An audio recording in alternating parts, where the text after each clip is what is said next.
the way here, we were in an Uber. Yeah. And I said, look, I'm about to go see Gary Jubelin, I Catch Killers. You got a story to tell. So if you don't mind me asking, she says, can you tell me a story? And said, oh, well, like, I was a boxer. Yeah. I was, and she jumped to it straight. Oh, you know how it goes, drugs, sex, and jail. Yeah. I was like, well, actually, yes, exactly. That's that exactly it. Yeah. When you walk into jail and then everyone's going, Mickey! There you go, like, and everyone knows you. You know you've been walking on the wrong side of the fence for too long. The biggest thing I learned, jail, institutions and death is all that await those in addiction. Light bulb moment too. Yeah. So I'm sitting in a sewing shop and this big guy sitting above me and I'm just working away, just sewing, big bulk of a man. Yeah. Right. And he goes, how you going in here, son? And it had an English accent. And I said, fuck, could be doing something better with my life, but I'm here, aren't I, not real happy with myself. And I looked up and I said, who are you? And he goes, I'm Peter McDonald. He goes, you don't remember me, do you? I said, no.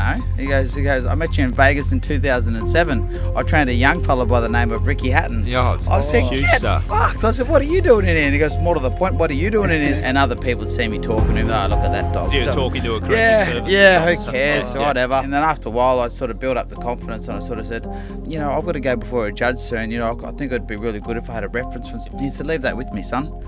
So he come back like a week later or something like that, and he had like a big thick thing of my Wikipedia, and it says, "Here's your reference, son." He said, "Don't forget who you are." The I Catch Killers podcast was a fresh start for me, as I left policing behind and started a new life. Over the years, we've laughed together, cried, and shared some powerful moments. Welcome to I Catch Killers. Welcome back to part 2 of my chat with Michael Katsidis and his good mate Marty Cornish, who both had interesting lives and are now challenging their energy into being role models for men whose lives are heading in the wrong direction, teaching them about lessons learnt through their own lives and encourage them to be the best possible versions of themselves. Welcome back, guys. Thank you. Awesome. It's good to have you back. Glad Pleasure. you didn't run off. Yeah. Just to clarify, and we mentioned it in part 1, that what you're trying to deliver here is not based on reading textbooks or academic studies. This is from life experience, and that's what you're bringing to the table when we're talking about helping people. Is that fair to say?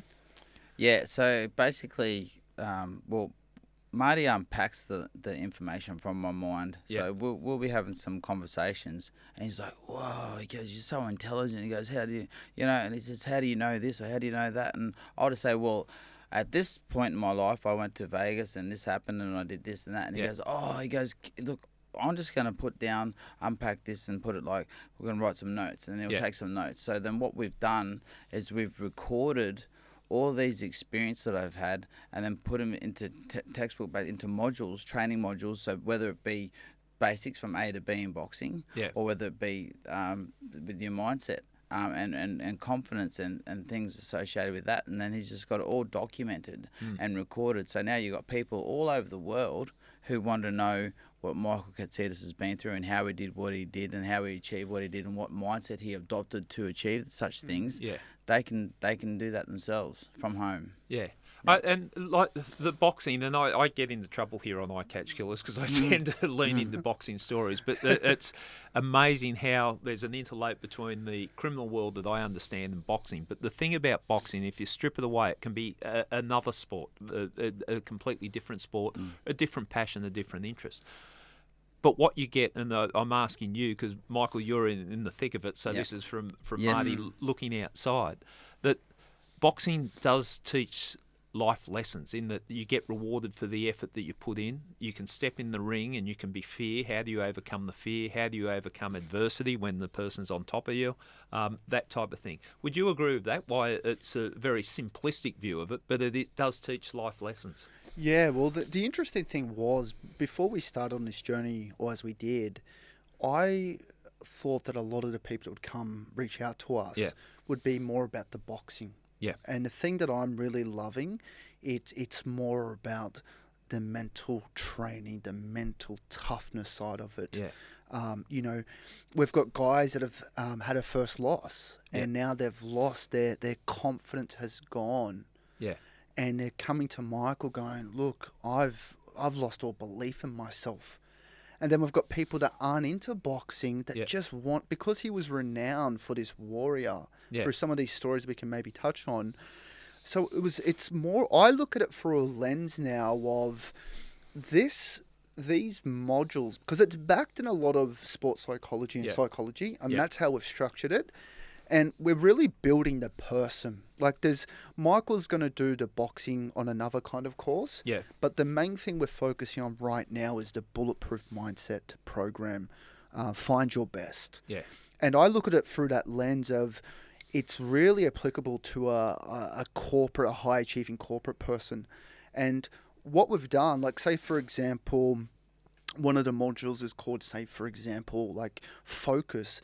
And as I've documented these stories, I've learned at a deeper level, one, how committed he was. Yeah. And for example, and also to build the confidence when you went to Brooklyn. And so he's gone to Brooklyn, and at the time, correct me if I'm wrong, this was the heart of some of the best lightweights in the world.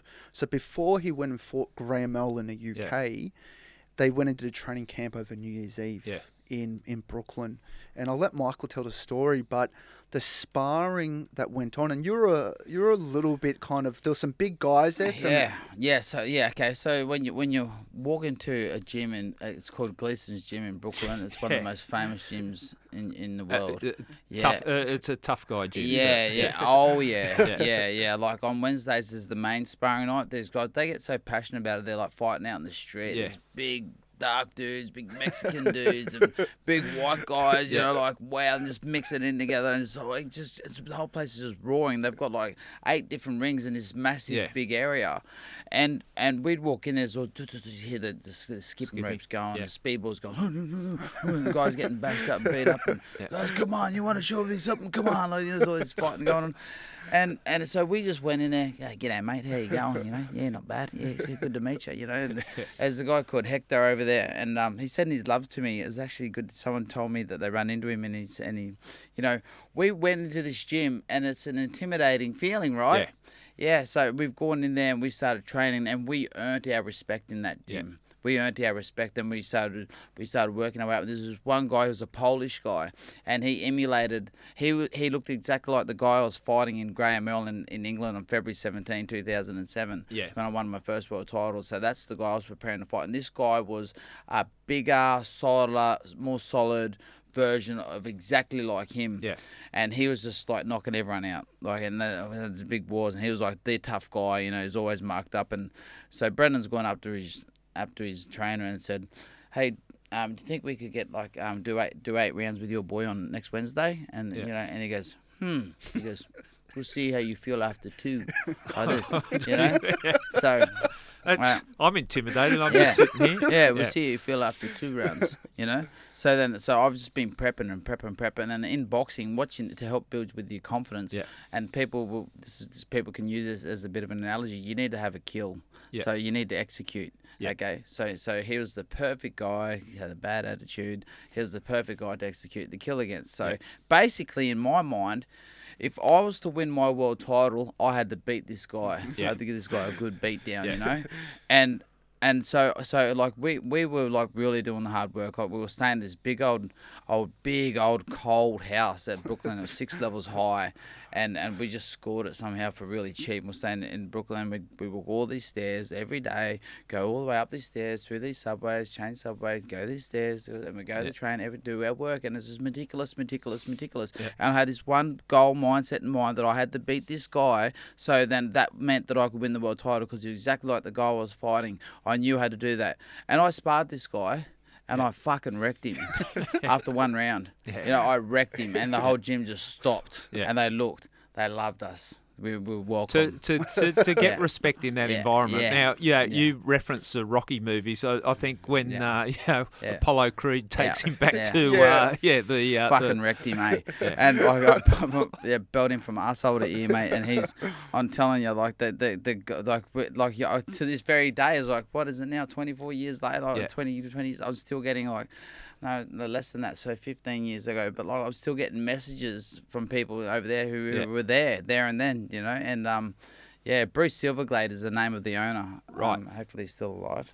But from Gleason's Gym. But yeah, that's like one of them stories that Marty unpacks. So there's those stories. It's hard to match stories like that. That is cutting edge bravado, walking in there like intimidation. Yeah, and there's people. It's a hurting business. So I think the simplicity of boxing. That's what I like about it. That we know what the aim is. You're going to get over the top of this person. So that's where I think life lessons really come into it. Would you agree with that? Yeah, well, see, with the lesson that Michael's talking about there, so one of the questions is, well, how can I be more confident? Yeah.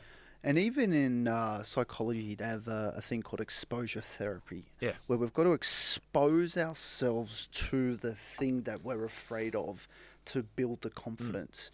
And what the lesson is there, it's like Michael, and that's how we build credibility. So when he came into the All Fight after, he had so much faith in himself because he had the runs on the board from that. Done the work. Exactly. Done the work. So there's no if he would have gone straight to Earl, he probably still would have won. I'm not ever doubting that.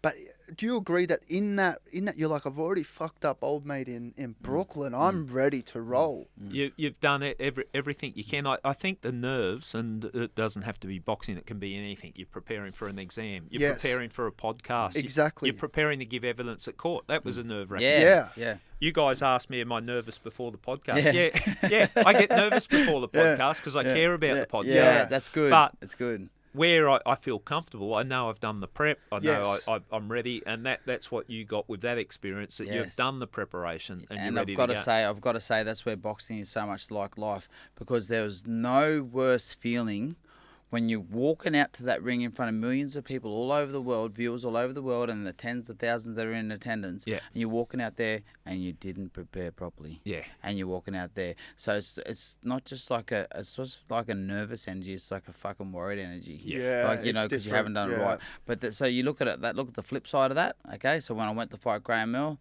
I was a little bit nervous, but I just wanted to fucking show him. I just wanted to show the world what I was able to accomplish. And I was at that stage. I was like, I want to go. I want to show him. I was like confident as, and that's what I walked into that ring with. And that fight got the fight of the decade. The fight of the year in the UK, and the second round or fourth round got the round of the decade. Check it out. Well, CITUS first Graham Mill. That's something to be proud of in such a competitive world. Yeah. But it is a good lesson in life that if you prepare for something, put the effort in, and the rewards will follow. Exactly. When you're as a boxing world champion, we had I mentioned before, we had Matt Mitchum on, who won a gold medal in the Olympics diving. And he said it took him a while to realise that he was fighting his own demons. I think I can talk about that. He said it on the podcast. He was fighting his own demons, and he was looking for validation by achieving the gold medal. And he got the gold medal, so there, I've just proved myself. But then down the track, because he went through some dark times too, down the track he realised, that doesn't define me as a person. Are you now at a stage, Michael, where you look at that, okay, that was what I achieved in the boxing world, but there's more important things in life than that to you now? Like having purpose, the more important things to me are the legacy that I'm going to leave behind. And like I know my kids will be watching this one day. Who's their dad? And like the kids and who in this world who we leave behind is all that we have left. So having that good example and being able to help others and pass on, like whenever you talk about anyone that you know from the past, they would have done anything for me. You talk about the people that were great to you even, and you even like, oh, he was great, he went out of his way, he did this for me. And these are things that are starting to come back to me. Like I've had some people that have done some great things for me, and like I want to be that person for someone else. Even if it's via online, it doesn't matter. At least it's there. It's there. It's something for people to reach out to and be remembered as that guy. There is something that you get from life, isn't it?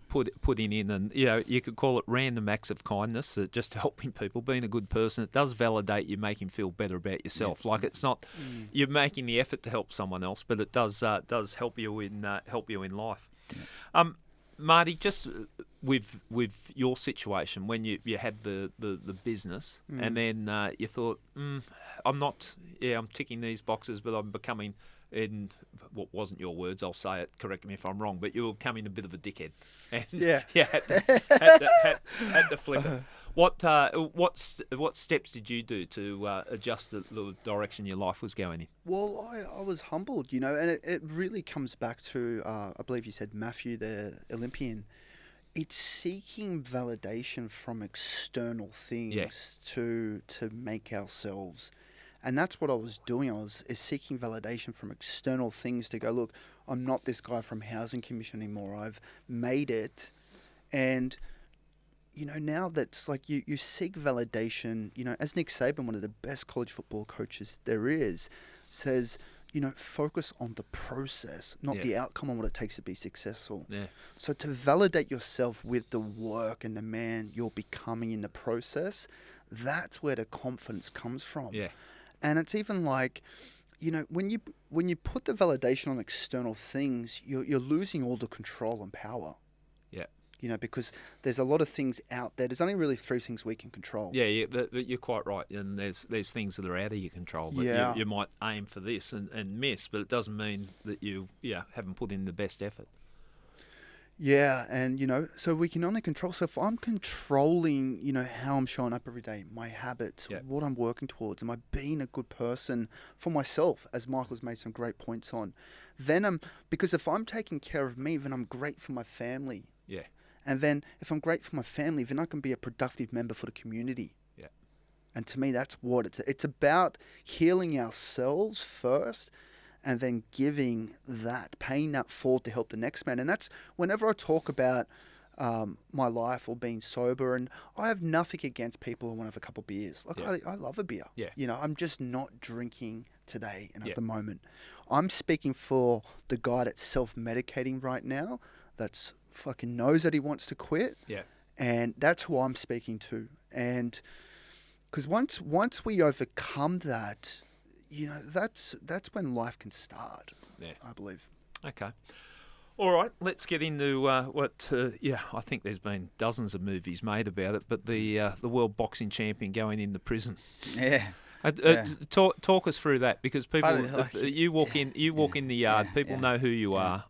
Talk us through the experience. You know about that. You've gone into prison before. Yeah. They knew who I was. They didn't like me for some reason. Social experiment. Yeah. Like, it's funny that you say this, because on the way here we were in an Uber. Yeah. And I said, look, I'm about to go see Gary Jubelin. I catch killers. And she goes, oh, what's you got a story to tell. So if you don't mind me asking, she says, can you tell me a story? And said, oh, well, like, I was a boxer. Yeah. Goes, and she jumped to it straight away. Oh, you know how it goes, drugs, sex, and drugs, sex, and jail. Yeah. Goes, well, actually, yes, exactly. That's exactly it. Yeah, that order. Yeah, lots of sex, lots of drugs, and jail. That's almost, I'll take this. You're going, Yeah. So like when you walk into jail, and then everyone's going, Mickey, there you go, like, and everyone knows you. You know you've been walking on the wrong side of the fence for too long. Yeah. And you know, but that you could get caught up in the same stuff you caught up when you the adulation and everything that was going on when you were fighting for world titles. Yeah. In prison, because they would give you respect because you're a tough guy and you've come into prison. So you would have had to check yourself, because you could have just fallen into that and you become the man in there. Well, it's important to remain humble, and that's something that, like, I kept on board. Like, just always just show respect to people, and, like, just be aware that, like, there is that trauma. There's a lot of problems with addiction. There's people that are off their faces completely in there. Yeah. But just be aware of what's going on around you, and that's a big part of it. Is just being awake to what's going on, and you know, then as you get to spend time with these people, you learn a lot about them, and look, there are some really great people in there, and like, because I've been through what I've been through, I can relate to a lot of them, and it's not until you actually, you know, suffer a conviction or something like that, you actually think, oh yeah, rightio, maybe you can see things a bit differently. And I don't judge everybody. There's no need to judge, and but you know, a lot of these people just have no direction. There's a lot of pain. There's a lot of hurt, and the biggest thing I learnt is that, you know, jail, institutions, and death is all that await those in addiction. And whilst I was in there, I learnt that I was running a Narcotics Anonymous program in there. I found Narcotics Anonymous, and that helped me with there's a lot of things in life. And I thought, well, if I'm going to keep on going the way I was going, that's the only thing that anyone going on that pathway, that's all they can look forward to: jails, institutions, and death. Yeah. And there's no glamour to it, but.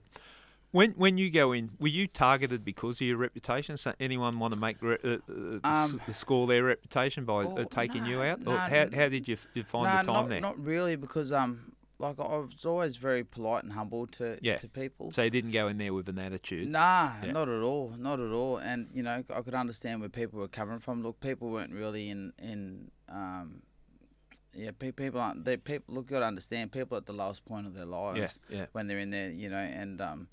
It's sometimes if it's someone, when someone's really angry and go, hey mate, get out of my road, you're in my road, or something like that, and so I would say, look, I can understand that you're feeling angry right now. I'm only just trying to get through so I can do it. And give them some the moment that I identified their emotion that they were feeling, they've taken it back, and then you talk to them calmly.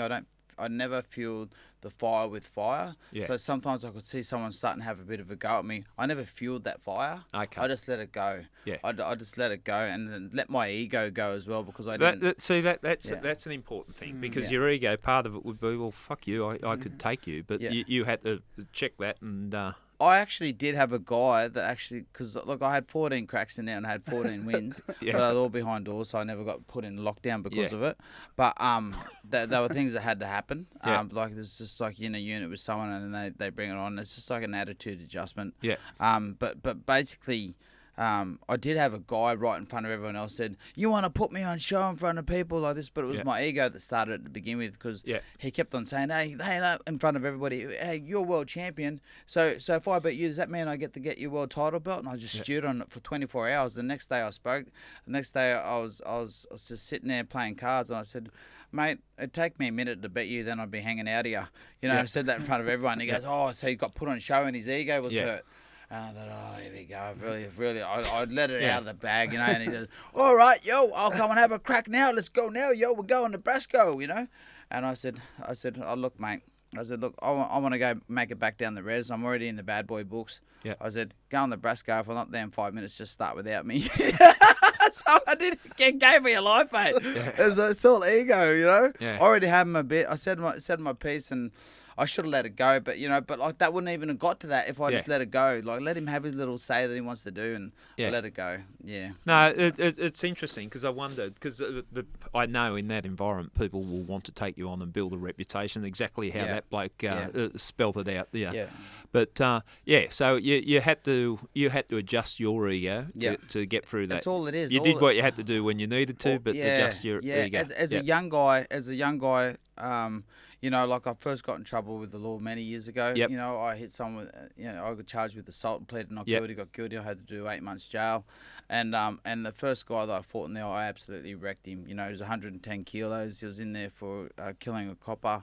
And he was told to make an example. He said, look at this kid out there. This is a little kid there. I wasn't world champion there or anything like that. And he wanted to take my gloves off me.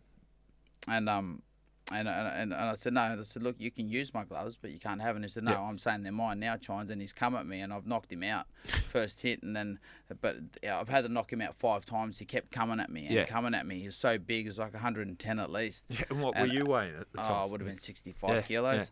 And I'm up against the wall, and I've got my arm free, and he just went hook, and his ear was hanging by a thread, and he's just laying in a pool of blood. And you've got guys to this very day saying it was the most violent fight they'd ever seen in jail.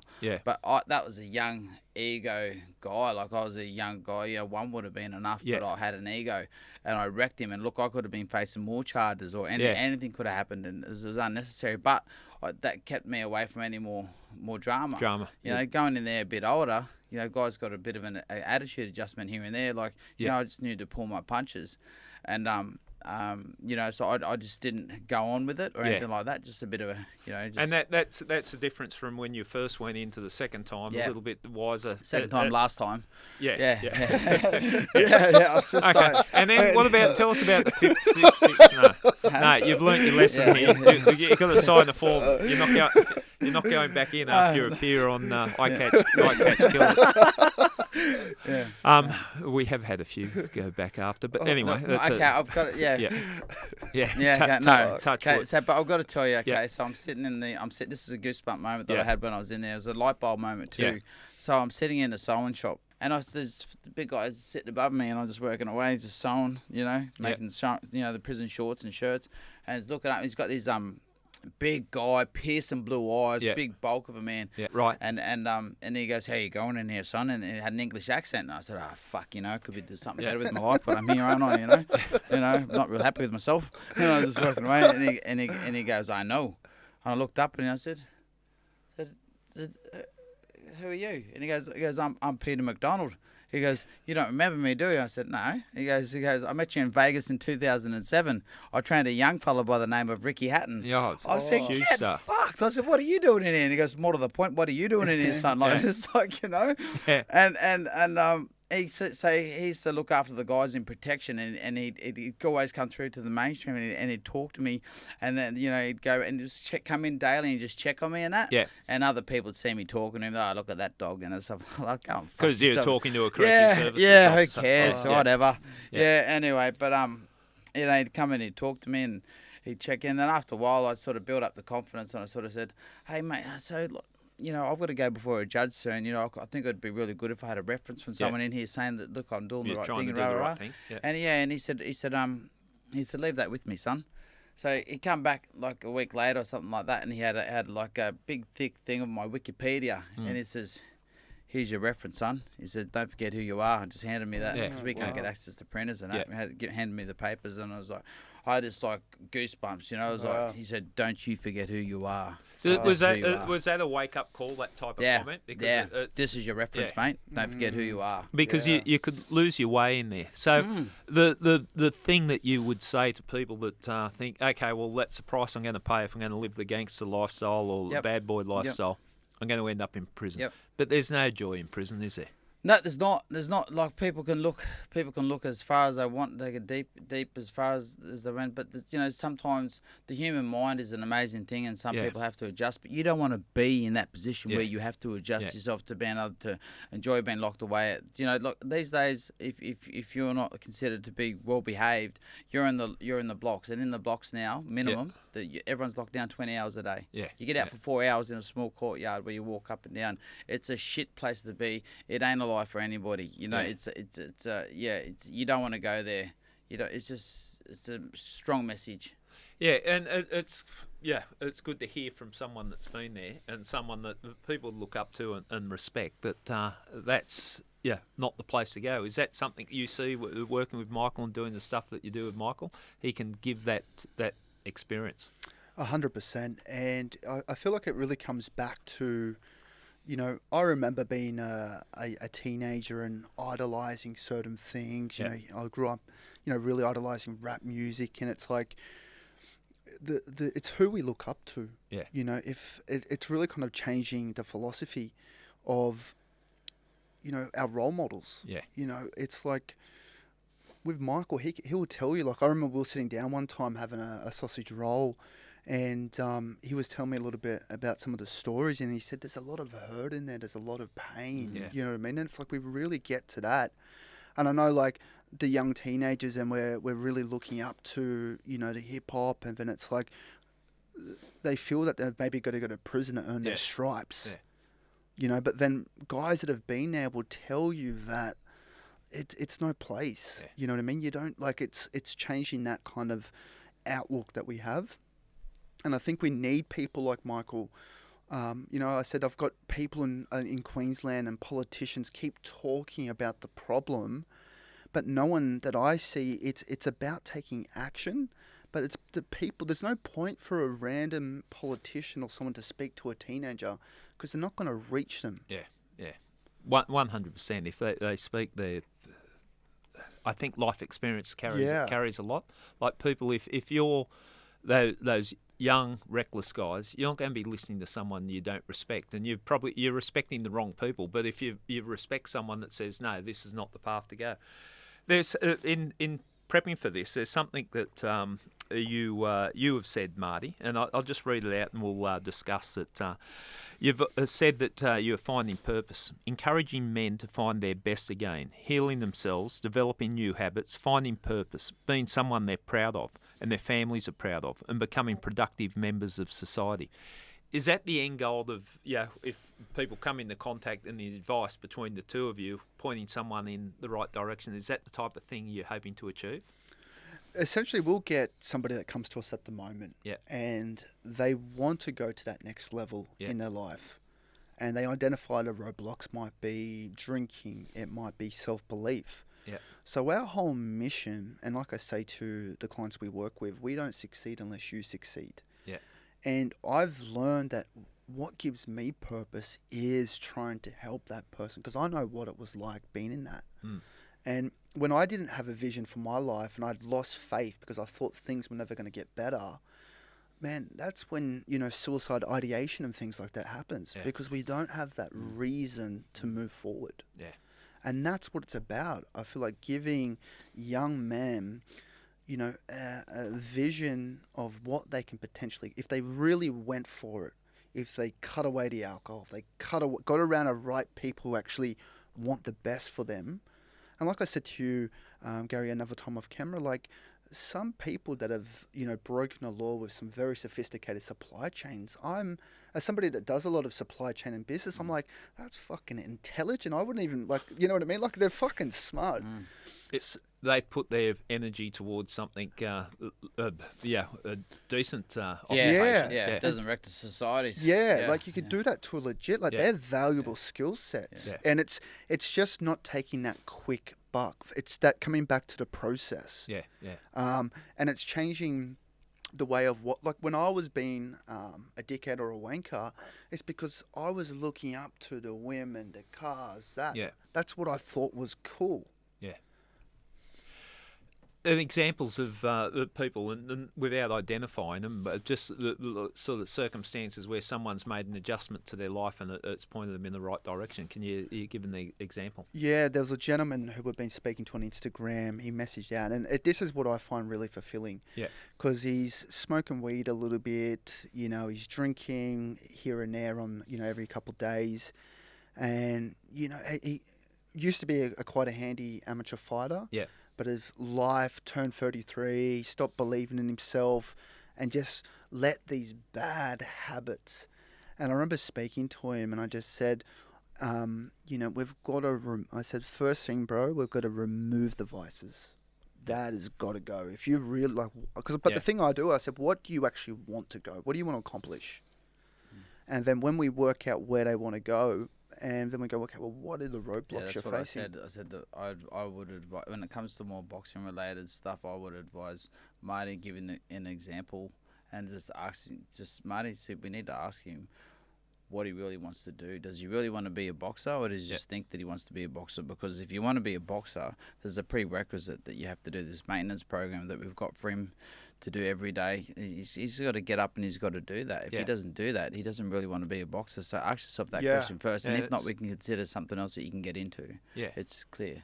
But with this gentleman, and then I remember he sent a message saying that he trained, and I said to him, how do you feel right now? And he said, I'm so happy I finally did something for myself. And he goes, I feel at peace. And I said to him, never forget this feeling. This is you feeling alive. This is what it's about. Cutting those vices and then starting to feel it. That confidence, you've earned it because you put in the work. And he sent a message the other day, and he goes, look, I just want to thank you guys.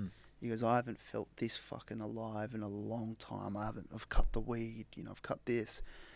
And that's what it's about. And that's what it's about. And that's what and what we say is like, now you've got to obviously stick to the code, and the code is your daily habits. And you've got to pay it forward and help the next man now. or women as well. We Yeah. just seem to attract a lot of young American, a lot of girls coming to. It's interesting that when it comes from the right voice, Yeah. like when there's someone that they respect, and like sometimes when I was given advice by people, like I didn't really, I'd say that I respect them, but I didn't really respect them. Yeah. And then when it comes to like things like this, it's amazing, and I'm like astonished that like after what I've done, we can pass on a bit of advice and said in the right way, which Marty gets this out. Yeah. And it helps them so much just to have that feedback back is like really. It's powerful. rewarding, isn't It's it? powerful, If you can make a difference I love it. in one person's life, Yeah. you're on a high. From Yeah. it. Yeah. You really Yeah. can feel different.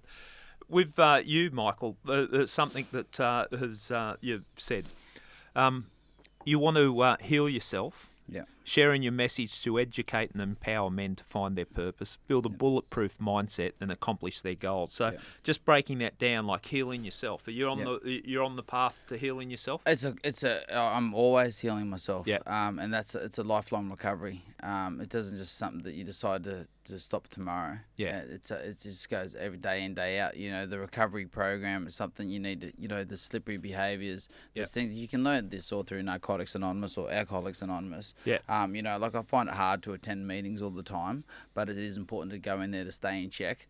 You know, you have a sponsor and things like that, because look, let's just face it, it's not just a little thing, it's a fucking really big thing, because if you start slipping, one slip is a big slip. You know, and, you know, one's too many and 1,000's never enough. So have one drink and then you're just going to want another, and it becomes like who you're associating with like, you know, like Marty would never condone me having a drink or anything like that, because he knows he'd question like, do you think you really need to do that? I'm not ready to have a drink and just leave it at that. That's not where I'm at in my life right now. So this is a lifelong thing that I have to keep on going on with. You know, I'm not real thick on reading books and that, like the Narcotics Anonymous program or Alcoholics Anonymous, but I am proud that I can pick up the phone. I have so many people that I can talk to about things, and it's just like it's not the same with my boxing as well. It's if you want to be successful at boxing, it's not just you got to do this program every day and do that every day. It's not like that. Like you train this amount every day. It becomes a lifestyle. It becomes the way that you live your life. So that comes to recovery as well. It's the way that you live your life, and that's the way that I relate the two. So what you're saying there is like every day. It doesn't have to be a battle, but every day you've got to be conscious of making sure you're doing the right thing for yourself. Yeah, that's right. And sharing your message to educate and empower men to find their purpose. Yep. What are you getting from that? So it's just being able to help someone, obviously, being able to help someone. And so in the past, I couldn't even help myself, and I was trying to help some people. I'd be driving around, and, you know, I'm a 3-time world boxing champion, going over someone's house to train. I'm like, wow, are you getting paid some big bucks to do that or what? Like, you know, it's not like, like I can get a far greater widespread message out there by passing on my analogies and my life's learnings all on recording and getting it out to many people conveniently. And then getting the feedback from these people, because obviously they're computer literate, they know how to get online, they know how to use a computer, they actually take the time out to do it, and then I give you some feedback. And actually hearing the things like Marty just said before, hearing those things is a big thing. It's a big win for me. You know, I like having my day with like little wins every day, like tiny little things, whether like it's a physical win, you know, it's like a mental win, like maybe if it's meditating for 10 minutes or doing a little bit of a train, it's just like a little win, and then getting something like that back is a big win. No, it makes sense. And those little wins, when I left the cops, I did some stuff with a group called Swiss 8, ex-combat vets. And they were taught, like, with post-traumatic stress and the stuff that they come away from the army. But they were big on just doing the little things each day. Get a routine. Get up, make your bed. Get up, do this, do that. Little things like that. And I know when I've been in low points, that's where your routine breaks down, and that's when you start to spiral down. With you, Michael, you did time for an assault. You did time for drugs. Yeah. The work that you're doing now, do you feel like it's balancing the ledger for you? Because you must. Yeah. Like as I said earlier, like gratitude. and having gratitude and being thankful where I'm at. Like, I'm so grateful that I've been through what I've been through in my life, because I can pass on that message to someone else now. Like, I've been through it. Someone's sitting there thinking about, these kids with the youth crime crisis are going and thinking about going this way. Well, have a look at me. I've actually lived what you've done. I've actually gone through what you've experienced going through at the lowest of lows, and now I'm coming out the other end. So I can tell you firsthand, this is the way they've got it. It's giving back to society. That's right. And the comment of building a bulletproof mindset, we've talked on that a bit. Life is going to deal you some shitty cards. So if anyone, I worry about society these days where everyone gets reward for turning up and all that. Is it really preparing people for life? Because life is going to slap you down. I know that from a homicide detective's point of view. I've seen people's lives just change dramatically in a split second, just randomly. Yeah. Life, you got to be bulletproof, haven't you? What's your thoughts on that? Well, you manifest your own creation. So you plant the seeds in your mind. You make what you want happen to you. And some people might say they get dealt with like a wild card, and like you said, and things change in a split second. But with that comes resilience. You have to have resilience to overcome that, and then you have to maintain that role that you're on, and just keep on manifesting your creation. Because one thing might happen, and then people might go, fucking throw the hands up in the air, and things just go and get worse. You can actually use that negative. It's just an equal powerful positive. Yep. You can spin it around, which is exactly what I'm doing right now. Okay, you've been tested, and that's made me a better person. This adversity has made me a better great. person. How great is this? This is great. Like, this is a good thing, Like, I don't want it to keep happening anymore, but this is great because I can overcome this. Yeah. I can. I know I can. I've heard positive people say that type of thing, that when a challenge is presented to them, they think, great, this'll, I can, step up and meet the level. But well, Gary, for me, it's like the question we ask ourselves is, are we living up to our full potential? Yeah. And for a lot of us, the answer is, kind of, maybe. And that's where we really like to play in, is really, introducing mental training. As athletes, we often work on our nutrition and our physical training, but we often don't work on our mental training.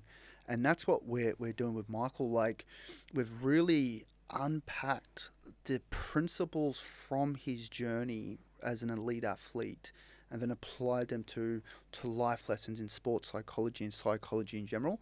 Like, for example, when he fought Graham L, when he left Brooklyn and got to London, like, as you know, like in live business, we've always got this noise coming at us. And one thing when Graham L, that fight, was the promoters they were sending sex workers to Michael's hotel. Right, to distract him. Exactly. Yeah. And then they set off the fire alarms all fucking night at 3 a.m. And they were just trying... And he said, I would rather die. This is how extreme... This is how extreme... Yeah. Like, I'm not saying... This is And that's why I'm like taking the notes. I'm thinking, this is fucking wild. Yeah. And he goes, I would rather die in the fire than not have a good night's sleep and jeopardize any chance I was going to lose to Earl. And obviously, for the business world or for the average person, we don't need to go sleep in a burning building to reach our goals. Yeah. But the points is that will obviously prioritizing your sleep. I think we could take out of that as recovery. Well, it's the night before the world title fight. I'm already asleep, and I hit. Fuck it. I've got to sleep. I've got to fight tomorrow. So that's the nature of the business part. Isn't it? You're right. So what are you doing now? Talk about what you're doing. What's the setup that you've got running? So essentially, we've created the CITUS Academy. Yep. And then under that, we've got our main pillar, which is our mental training program. Yep. And that's called Find Your Best. Then over there, and under that, we've got people that, because he would go 12 rounds against a world's elite, a lot of people want to know about the conditioning.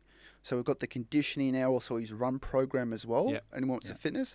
We've got the nutrition side of things. Obviously, we're both not nutritionists. Yeah. But there are the breakdowns of that. But Gary, it's really simple. it's really simple. Like, keep it simple, stupid. Like, Yeah. when you're talking to Johnny Lewis and Yeah. he says things, the way that he says things to you, it's just so easy to understand.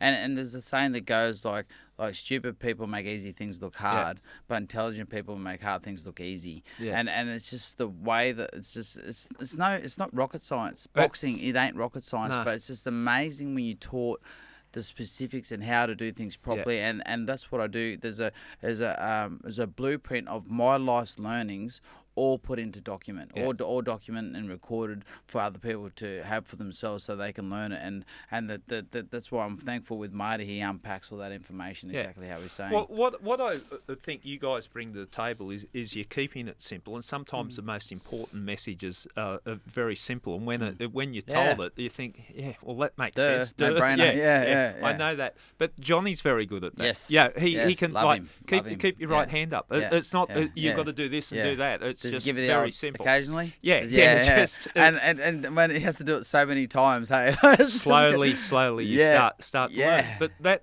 that's right, because the messaging sometimes, when I've been through it, you all probably have been. Okay, I'm really going to dive deep into this, but it's too complicated. There's too many parts.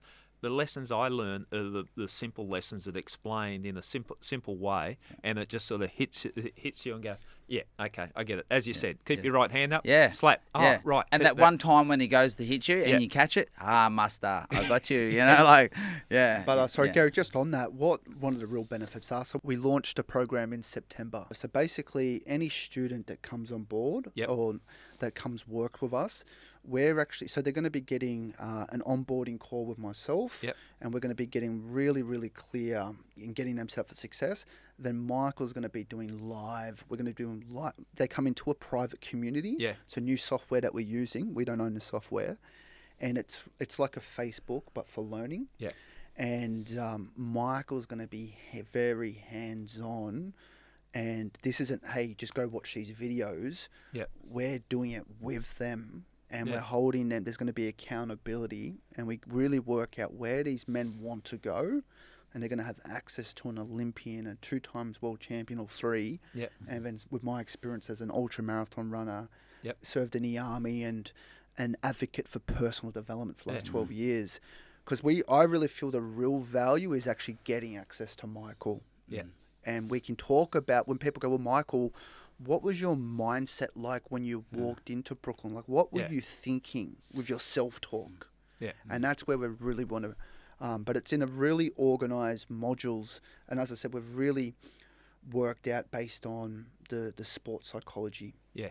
And the accountability is good with Marty, because like you might be able to slip one past the coach, because like there's so many people that are doing this, but then Marty's there, he documents everything. So then he goes, Michael, this person didn't do that. Then I can actually go, hey, listen, you didn't do, what you've been held accountable for. You've said that you got to do this, and I've told this, and you haven't done that. Like, it's part of the teamwork. I think it's a great thing, and that's why I was keen to get you on when I heard about what you guys are doing, because it's and good luck to you. You're starting something new and and having a go, but you're trying to make a difference. And look, there's so many people out there that have got problems, and we're looking for solutions and all that. Your setup mightn't work for everyone, but there might be the people it does work for. Yeah. And that might be... Well, we've got good support and testimonials from a lot of people that have benefited from the help that I've given in the past and with Marty. And like, for example, like when you run into... Like last night, we ran into George Cambosis. We'll be going to his gym tomorrow, doing a couple of reels, saying g'day, catching up, because I've known George for years and years. Yeah. And, like, the support is massive. Even Johnny Lewis this morning, like, to endorse what we're doing once he can see our program. And like, I love being able to pick up the phone and talk to Denny Green. I love it, and the support that these guys offer, it's always been there. And I'll bounce off them guys and have them guys endorse what we're doing and share like through my Instagram and what's going on, and follow it. It's been really, really good to get such a big boost. Yeah, well, I think trying to help people, and we hear you guys are from Queensland, and we hear in New South Wales, and we've got the same problems here, but it's just been copping more attention. Youth crime in Queensland. I know when I was growing up, there was a police boys club, and when I was through the police, there's police boys clubs, and and people shy away from it, thinking, why are you getting kids that are going to cause trouble on the streets, teaching them to box? It's not just about boxing anymore. It's a whole range of things, and it's everyone. It's a community thing. But buying into a community, giving kids purpose, I think there's a lot to be said. And the type of messaging that you guys are getting across is not dissimilar to that. Be the best person you can be. Yeah. And for looking up to someone like you, Michael, when you got Marty here that's looking at you like a legend. That's Michael from your childhood. But they're role models. They're role models, and if we can put people in, pointing them in the right direction, I think it's a great way to go. Thanks. So, where, if people want to reach out to you, where do they find you? So they can come right now onto Michael on my Instagram, and then they can also send us a DM now. That would probably be the best place. And we've built out a whole online portal. But in that online portal, and this is what I'm really loving, because we've got guys from London, we've got all different walks of life, not just boxers as well, just men that want to build better themselves. Because when I wasn't on my purpose, I filled myself with distractions, with vices, and that's why I'm such an advocate for men having a purpose. It doesn't need to be business. It can be something just outside of our partners. Something to get up that's going to bring out our best. And in this community, they can all interact with each other. And then they're going to be able to interact with Michael. They can message him. Then we can do the Zoom calls. And then eventually we can even do the meetup for, we're going to run like a bit of a challenge in the summer. And then we're going to get like the top 5 people who win the challenge. They're going to fly up to Brisbane. Well, that's the plan anyway. And we've got something special lined up with Michael. And so it's really about building a community as well, and helping these men get to where they want to go and enjoying that process. Well, I hope you have success with it, because we talk youth crime. We also talk about the horrendous rates of domestic murders where females have been victims of males. And there's a whole range of things why that's got to stop, the toxic masculinity and all that. But I think you need to put your hand up for men too. They need a place to go where they can, when they need help, that helps there. And I think sometimes it happens because blokes, by the very nature of who we are, we're too stupid to put our hands up and say we need help. So anything in that space is worthwhile. Well, it's like when we see this horrendous stuff that men do in the media, sometimes, and it's, I was speaking to a mate of mine, and he said we need to hold other men accountable, because I do not condone, my mum is my best friend, you know what I mean? And I love women. And I think we need to be better men, because then we're a better men for our partners, for the community. And that's where it's really about us showing up for ourselves, and then that makes us flow better into everything else. Not this toxic masculinity. I'm not really into that. I think men have got to stand up to other men too. And I've had these discussions with families of victims of domestic violence and different things. And blokes being blokes, we hear talk where women are treated disrespectfully and whatever.